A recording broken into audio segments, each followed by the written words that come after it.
नमस्कार। आज हम बात करने वाले हैं नाइन्थ हाउस में बुध के प्लेसमेंट के बारे में।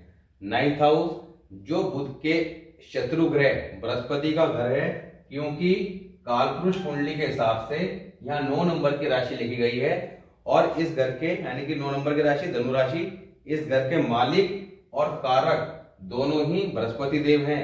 तो बुध के बारे में क्या बताया था कि बुध जिस घर में बैठेंगे उसके मालिक के फल को खराब करेंगे और उसके कारक के अकॉर्डिंग फल देंगे। अब यहाँ पर दोनों ही क्या है, बृहस्पति देव और बुध के शत्रु हैं। तो बुध को यहाँ पर इसलिए अशुभ माना गया है, नाइन्थ हाउस में शुभ नहीं माना गया है, क्योंकि एक तो उनके शत्रु का घर है और साथ ही बुध यहाँ पर आपका किस्मत, क्योंकि किस्मत का घर नाइन्थ हाउस क्या है, हमारी किस्मत का घर। तो अपनी किस्मत, हमारी किस्मत कैसी है, हम कैसी किस्मत लेके पैदा हो, उसके लिए नाइन्थ हाउस को कंसिडर करना होगा। और नाइन्थ हाउस के अंदर बैठे प्लैनेट की पोजीशन, साथ ही उसके मालिक और कारक, क्योंकि आपको बताया था किसी भी हाउस को चेक करने के लिए कि वो हाउस कैसी पोजीशन में है, तो यहाँ पर उसके मालिक, कारक और उस घर में अगर कोई ग्रह उच्च का होता है तो उसकी स्थिति, और वहां कोई ग्रह अगर बैठा है तो उसका प्लेसमेंट, कि उस पर दृष्टि वगैरह युक्ति के कारण कोई बैड इफेक्ट आ रहा है या नहीं है। तो प्लेसमेंट, तो यहाँ प्लेसमेंट के हिसाब से बुध को अच्छा नहीं माना गया है। अब नाइन्थ हाउस की कंडीशन चेक करने के लिए साथ ही बृहस्पति को चेक करना पड़ेगा कुंडली में कि बृहस्पति कैसी पोजीशन में है। अगर बृहस्पति स्ट्रांग है तो यहाँ पर इसके फलों में उतनी कमी देखने को नहीं मिलेगी जितनी बताई जाएगी। पर अगर बृहस्पति भी खराब है और बुध भी यहाँ अशुभ हालात में है, तो ऐसे में नाइन्थ हाउस के फल जो है बहुत ज्यादा खराब हो जाएंगे, यानी किस्मत जो है बहुत ज्यादा खराब असर की हो जाएगी। तो किस्मत जब खराब हो जाएगी तो ऐसे में जीवन कैसा हो जाएगा, संघर्षों भरा, हर चीज के लिए बहुत ज्यादा संघर्ष करना पड़ेगा। तो आज नाइन्थ हाउस में बुध से पहले हम कुंडली के लगन भाव, तख्त स्थान, राजा की गद्दी, जो कुंडली का लगन भाव सबसे महत्वपूर्ण हाउस है, तो यहाँ से लेकर आपका सेकंड हाउस, थर्ड हाउस से लेकर आपका 8th हाउस तक के बारे में बुध की शुभ और अशुभ हालात और कैसे उसे ठीक रखा जा सकता है। क्योंकि सबसे ज्यादा इंपॉर्टेंस क्या है कि आपका कोई चीज अच्छी है या खराब है वो तो एनालाइज कर ली, पर उसे ठीक रखने के लिए क्या कोई रेमेडी काम करती है। निश्चित तौर पर रेड बुक के अंदर जो रेमेडी बताई गई है, अगर प्रॉपर उन्हें एनालाइज करके अप्लाई किया जाए और तरीके से किया जाए तो निश्चित तौर पे उसका रिजल्ट इंस्टेंटली देखने को मिलते हैं। तो यहाँ पर नाइन्थ हाउस के बुध के लिए क्या कहा गया है, कोडी में राजा मनुष कम उम्र।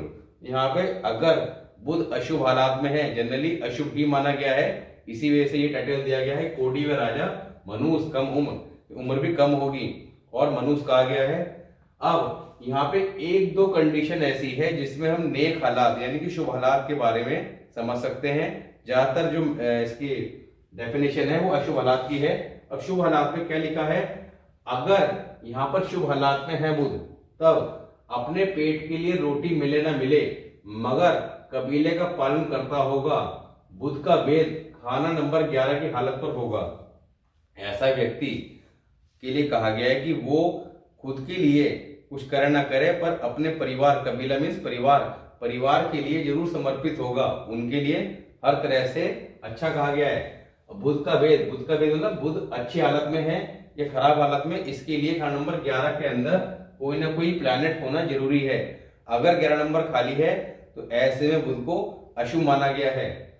अब पहली कंडीशन क्या है, एक ही कंडीशन है शुभ हालात में, खाना नंबर 1, 3, 6, 7, 9 और 11, 1, 3, 6, 7, 9, 11, इनके अंदर चंद्र, केतु या बृहस्पति, इन हाउसेस में चंद्र, केतु या बृहस्पति अगर हैं, तब ऐसी कंडीशन में यहां पर बुध जो है अशुभ फल नहीं देगा। और क्या कहा गया है, बुध कभी मंदा नहीं होगा, यानी कि बुध का असर अब कभी खराब देखने को नहीं मिलेगा, बल्कि हर तरह से चमन बहारा, खुश बादल भी मोती बरसा दें, यानी कि धन दौलत हर हिसाब से बहुत ज्यादा शुभ फल देगा। क्योंकि अब बुध जो है शुभ हालात में हो गया, और जब बुध शुभ हालात में हो जाता है तो ऐसे व्यक्ति शार्प माइंडेड, दिमाग का तेज, और साथ ही कहाँ बैठा है, किस्मत के घर में। तो यहाँ पे किस्मत का घर भी शुभ हालात में आ गया तो किस्मत भी साथ देगी और व्यक्ति दिमाग से भी तेज होगा। तो बृहस्पति और बुध दोनों ठीक होंगे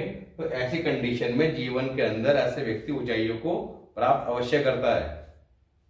अब बात करते हैं अशुभ हालात की, अशुभ हालात में क्या लिखा है और किस तरह से उसे ठीक रखा जा सकता है। अब मंदी हालत में देखिए यहाँ पर जनरली बुध को अशुभ ही माना गया है, और यहाँ पर ऐसे व्यक्ति के लिए कहा गया है कि उसकी पैदाइश में किसी न किसी प्रकार का भेद होगा, जिसकी निशानी जुबान में थुथलाहट होगी।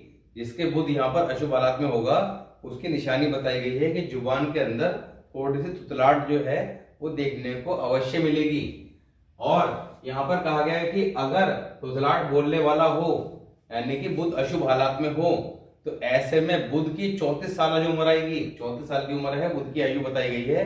जनरली कोई भी प्लैनेट कुंडली के अंदर जब अशुभ हालात में होता है तो इफेक्ट तो कहीं ना कहीं पूरी उम्र में देखने को मिलते हैं, पर जो उसका 100% रिजल्ट देखने को मिलता है वो उसकी एज में। जैसे राहु कुंडली में अंदर अगर खराब है तो 42 से 47 साल उसकी आयु बताई गई है, तो उस वक्त उसके मेजर इफेक्ट देखने को मिलेंगे। बाकी बुध है, बृहस्पति है, तो इन सबकी अलग अलग आयु बताई गई है। अगर जो उनके अच्छे या बुरे हालात जो भी बताए जा रहे हैं उनके इफेक्ट, मेजर इफेक्ट जो है वो उनकी एज में देखने को मिलेंगे। तो यहाँ पर बुध की जो आयु है वो 34 साल है। तो 34 साल में यहाँ पर बुध अगर अशुभ हालात में है तो मंगल बध का रिजल्ट देगा। तो मंगल बध का रिजल्ट, क्योंकि मंगल बध के बारे में आपको बताया था कि मंगल बध की कंडीशन बहुत ही ज्यादा खराब स्थिति होती है, 4 ग्रह का फल खराब कर देती है। बुध, केतु, शुक्र, चंद्र, चारों इंपॉर्टेंट ग्रह हैं। शुक्र क्या है? गृहस्थी है, पत्नी है। साथ ही चंद्रमा क्या है? माता है, मन है। केतु क्या है? औलाद है। और हमारी ऐश है, हमारा विजन है फ्यूचर का। साथ ही आपका बुध, बुध क्या है? हमारा व्यापार है, हमारी वाणी है, हमारी बहन बेटी बुआ है। तो ये सारे के सारे जो इंपॉर्टेंट पॉइंट हैं इन सब पे बैड इफेक्ट देखने को मिलेगा अगर मंगल बध की कंडीशन कुंडली में बनी हुई है। तो यहाँ पर 34वें साल में ये बुध, क्योंकि बुध यहाँ पर बुध कुंडली में कहीं भी हो किसी न किसी ग्रह के अकॉर्डिंग फल देता है। यहाँ पर बुध जो है आपका 34वें साल की विशेष तौर पर बात की गई है। जब 34वां साल शुरू होगा तो आपको उस साल मंगल बध के इफेक्ट देखने को मिलेंगे, परिवार की हालत खराब मिलेगी। और जो चीजें आपको यहाँ बताई गई है कारक है परिवार में लड़ाई झगड़े, किसी न किसी प्रकार की दिक्कत परेशानियां, क्योंकि जब मंगल बध होगा तो राहु नीच होगा। और राहु के लिए कहा गया है कुंडली में बुध अच्छा तो राहु भी कंट्रोल, राहु भी अच्छा। और अगर बुध खराब तो राहु खराब, मंगल बध तो राहु नीच। तो यहाँ पर राहु क्या होगा? अचानक मुसीबतें। इसलिए बार बार जब बुध के बारे में बता रहे हैं बुध की अशुभ हालात में, तो आपने नोट किया होगा कि वहां पे पॉइंट बताया था कि अचानक मुसीबतों का पहाड़ टूट पड़ेगा, राज दरबार में अचानक दिक्कत आएगी। तो अचानक, बेसिकली अचानक वर्ड क्या है? अचानक वर्ड यूज किया जाता है राहु के लिए। राहु कुंडली में शुभ हो या अशुभ हो, वो कोई भी काम करेगा वो अचानक ही करेगा। अच्छा करेगा तो भी अचानक करेगा, आपको सरप्राइज करेगा। और अगर खराब करेगा तो भी अचानक करेगा। अच्छा खासा चलते चलते एकदम सब कुछ तहस हो गया। और अगर कोई खुशखबरी देगा तो जिसकी आप उम्मीद छोड़ चुके होंगे, तब अचानक ही आपको ऐसी कुछ न्यूज मिलेगी कि आप सोच भी सकते होंगे अच्छा ये काम हमारा हो गया। तो यहाँ पर 34 साल में मंगल बध का असर देगा। अब इसका इलाज क्या बताया गया? इसका इलाज है लोहे की लाल रंग की गोली। लोहे की कोई गोली लेनी है, ठोस गोली, उसमें लाल रंग करके अपने पास रखना। यहाँ पर इस जो बुध का मंदा जहर है इससे बचाएगा। अब जैसे कि बात कही थी, यहाँ पर ये पॉइंट बड़ा इंपॉर्टेंट है और ये कुंडली के 12 ही घरों में अप्लाई होगा। इस चीज को समझिएगा। साथ में कोई ग्रह या मालिक 9 में। अब यहाँ पर बुध के साथ अगर कोई प्लैनेट है या इसका मालिक 9 में, अब मालिक कौन हो गया? मालिक तो इस घर का बृहस्पति है। तो कुंडली के अंदर बुध कहीं भी बैठा है तो हमने ये बताया था कि बुध जिस भी घर में बैठा होगा उस घर के मालिक के फल को खराब करेगा और उसके कारक के अकॉर्डिंग फल देगा। और विशेष तौर पर मालिक के फल को खराब करेगा। और विशेष तौर पर अगर उस घर का मालिक खाना नंबर 9 में आके बैठ जाए तो यहाँ पर तो बहुत ही ज्यादा अशुभ फल देगा, उसके फल को पूरी तरह बर्बाद कर देगा। तो जिस भी घर में बैठा होगा उसका मालिक अगर 9th हाउस में आगे स्पेशली बैठ गया तो वहां पर उसका फल देखने में बिल्कुल जीरो हो जाएगा, उसे खत्म कर देगा। तो बुध क्योंकि सबसे ज्यादा डेंजरस प्लैनेट है कुंडली का, देखने में बुध जो है बुद्धि का कारक और बहुत सिंपल सा लगता है, पर कुंडली, पूरी कुंडली के अंदर राहु केतु से भी ज्यादा खतरनाक ही बुध कहा गया है। क्योंकि बाकी को तो आप एनालाइज कर लेते हैं, ये पापी है, ये ऐसा, ये वैसा है, पर बुध को एनालाइज कर पाना सबसे ज्यादा टिपिकल काम है हॉरोस्कोप में। अब बुध यहाँ पर अब बुध के साथ अगर कोई और ग्रह है तो वहां पर क्या करना है, वो उसे अपने गोल, बुध क्या है, गोल चीज है, एक गोल गोलाई है, उस दायरे में बांध लेगा। यानी कि वो व्यक्ति को आपने उसे उस प्लैनेट को बांध दिया बुध ने, अब वो कोई अपना रिजल्ट नहीं दे पाएगा, अब वो जीरो हो गया, शून्य हो गया, वो कैद में है बुध की। अब यहाँ पर जो प्लैनेट इसके साथ होगा उसके लिए करना क्या है, चाहे वो इस घर का मालिक बृहस्पति क्यों ना हो, क्योंकि यहाँ पर रूल सभी के लिए अप्लाई होगा कि इस घर का मालिक हो या बुध अगर और किसी हाउस में है, उस घर का मालिक अगर 9 नंबर में आकर बैठ जाएगा तो ऐसी कंडीशन में बुध उसे बांध देगा। अब करना क्या है कि जो यहाँ बैठा होगा उसके मित्र ग्रह की सपोर्ट देनी है। तो पहले तो आपने देखना है कि जो प्लैनेट यहाँ बैठा है, अब कोई भी हो XYZ, चाहे इसका मित्र हो या शत्रु हो, कोई बैठा हो साथ में, ये उसके फल को खराब कर देगा, उसे बांध देगा। अब यहाँ पर सपोर्ट देते हुए देखना है कि कौन सा प्लैनेट साथ बैठा हुआ है, उसके मित्र ग्रह की रेमेडी करके उसे सपोर्ट दी जाएगी। और अगर यहाँ पर कोई ऐसा प्लैनेट है, क्योंकि यहाँ पर आपने जो भी प्लैनेट की रेमेडी करनी है वो विशेष तौर पर ध्यान रखते हुए करनी है कि यहाँ पर पापी ग्रह है या आपका कोई शुभ ग्रह है, तो जो भी है उसके अकॉर्डिंग। तो ये बहुत ही इंपॉर्टेंट पॉइंट है। अब बुध साथी ग्रह को या नंबर 9 में बैठे जाए उसे अपने दायरे बांधकर निष्फल कर देगा। अब चंद्र केतु नंबर 11 में न हो, यहां पर अभी आपको पहला पॉइंट बताया था कि बुध सिर्फ एक ही कंडीशन के अंदर शुभ फल देगा, शुभ हालात में एक ही पॉइंट बताया था, उसी पॉइंट की बात हो रही है कि चंद्र केतु 11 में न हो, यानी 11 वगैरह खाली हो। वादा फरामोशी, धोखाधड़ी, बुध क्या है, बुध जो है एक धोखेमंद ग्रह है, यानी कि बुध का नेचर बेसिकली क्या है, धोखा देना। तो यहाँ पर ऐसा व्यक्ति धोखा देने वाला, यानी कि वादा फरामोशी या धोखाधड़ी, तमाशा दिखाते दिखाते बिस्तर के लिए भागना, ऐसे आदमी का आम असूल होगा। यानी कि दूसरे को धोखा देना और धोखा देके रफू चक्कर हो जाना, ऐसे आदमी की फितरत बताई गई है। बृहस्पति अकेला 6, 8, 10, 11। अब 6, 8, 10, 11 इन हाउसेज में बृहस्पति अगर अकेले हैं तब अल्पायु, अब यहाँ पे अल्पायु से मीन्स जो है वो 64 साल की आयु कही गई है। तो आज की डेट में 64 साल की आयु जो है अल्पायु नहीं है, पहले के टाइम में ये अल्पायु मानी जाती थी। तो 64 साल की उम्र का प्राणी होगा। ख्वा मीन्स उम्र का मालिक चंद्र कुंडली में कैसा ही हो, क्योंकि उम्र किससे देखी जाती है, चंद्रमा से। अब कुंडली के अंदर चंद्रमा कितनी ही मजबूत कंडीशन में क्यों ना हो, क्योंकि चंद्रमा जब कुंडली में अच्छी कंडीशन में होता है तो उम्र लंबी बताई जाती है कि 80 साल, 85 साल, 90 साल। पर यहाँ पर कहा गया है कि उम्र 64 साल होगी अगर बुध अशुभ हालात में है और बृहस्पति आपका 6, 8, 10, 11 में है। और कहा गया कि चंद्रमा चाहे कितनी अच्छी कंडीशन में हो, अगर यहाँ पर 64 साल से ज्यादा उम्र रहती है तो कहा गया वरना औलाद व औरत दोनों का फल मंदा होगा। तो फिर आपको ऐसे में उसकी पत्नी और आपका यानी गृहस्थ जीवन और आपका औलाद दोनों के असर जो है वो खराब देखने को मिलेंगे। 3, 6, 7 में चंद्र या बृहस्पति या दोनों, 3, 6, 7 इन हाउसेज में, क्योंकि ये हाउसेज किसके हैं, थर्ड हाउस किसका है, बुध का, बुध की राशि आती है, 6th हाउस में बुध की राशि आती है और 7वें घर का कारक है बुध।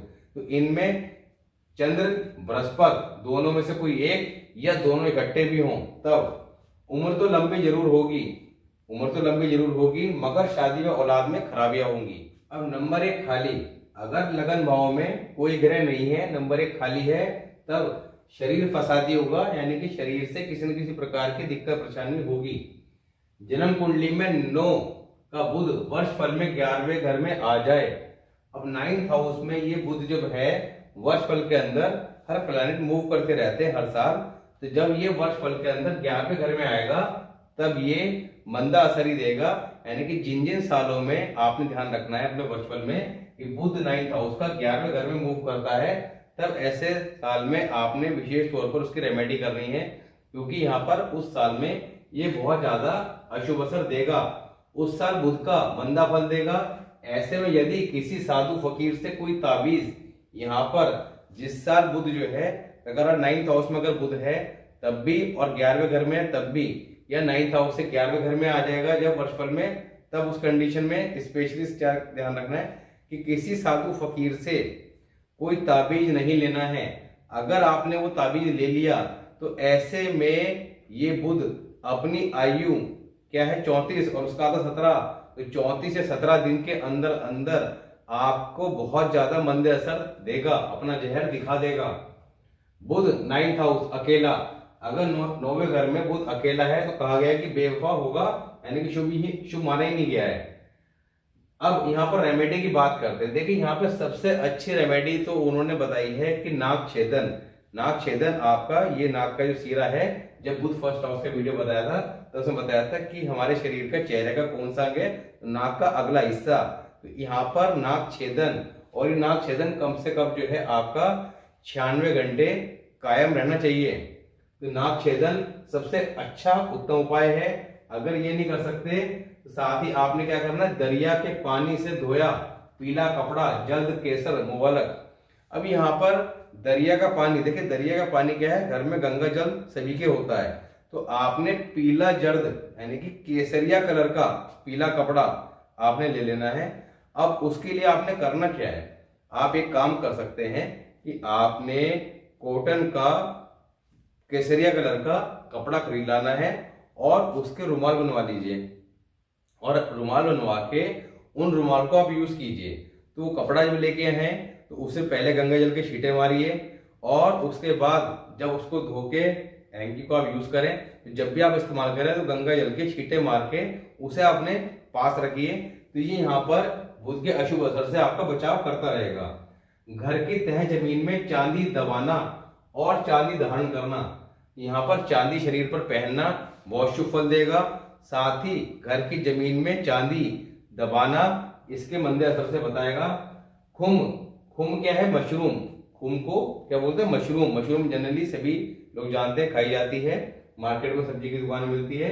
खुम मशरूम को मिट्टी को कुल्हड़ या बर्तन ले लेना है, उसमें भरकर बुधवार के दिन के समय आपका धर्म स्थान में देते रहना। ये आपका बुध की इस मंदे असर से बचाव करता रहेगा, राज दरबार में आ रही दिक्कत परेशानियों से बचाव करेगा। दरिया के पानी से धोकर पहला कपड़ा पहनना या छींटे मारकर पहनना मुबारक होगा।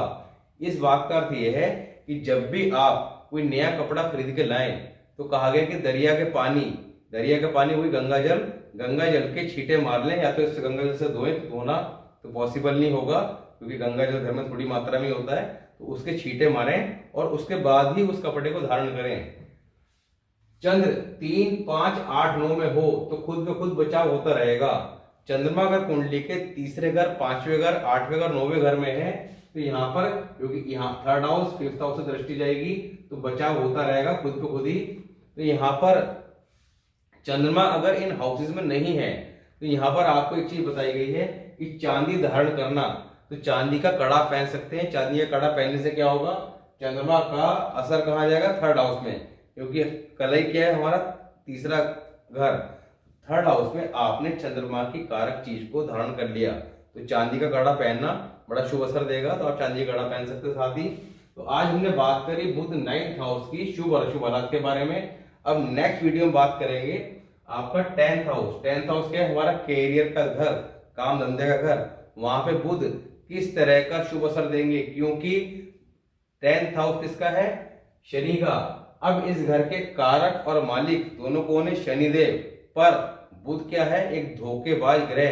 तो बुध 10th हाउस में बैठकर शनि की खुशामद करेगा, उसकी चापलूसी करेगा, पर यहाँ पर धोखा देने से उसे बाज नहीं आएगा। तो यहाँ पर क्योंकि बुध का एक असूल है कि जिस घर में बैठेगा उसके मालिक के फल को खराब करेगा और कारक के अकॉर्डिंग फल देगा। तो जैसे यहाँ बृहस्पति थे ऐसे यहाँ पर शनिदेव हैं, तो शनिदेव इस घर के कारक है और शनिदेव इस घर के मालिक हैं। तो यहाँ पर बुध किस तरह का असर देगा और कैसे उसे कंट्रोल किया सकता है या उसके शुभ असर प्राप्त किया सकते हैं। 10वां घर क्या है, हमारे कैरियर का, तो बहुत ही इंपॉर्टेंट हाउस है, तो इसकी बात करेंगे। तो मिलते हैं नेक्स्ट वीडियो में।